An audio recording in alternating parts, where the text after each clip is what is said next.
Çminuesit ecin me mundim nëpër një fushë pranë qytetit të Gospiçit në Kroacinë Jugore, duke përdorur detektor metalik për të gjetur mina toksore të mbetura gjatë luftës së zhvilluar atje mbi 3 dekada më parë.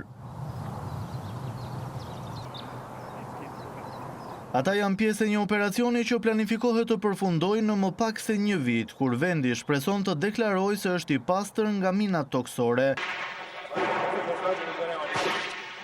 Miliona mina toksore u vendosën në Kroaci, Bosnje, Kosovë dhe Serbi gjatë rënies së përgjakshme të ish Jugosllavisë dhe luftrave të viteve 1990. Davor Laura, kreu i grupit të operacioneve në qendrën e veprimit ndaj minave të Ministrisë së Brendshme kroate, thotë se deri më tani ishin pastruar 1807 km2 dhe se ishin gjetur rreth 300.000 mina toksore dhe pajisje të tjera shpërthyese.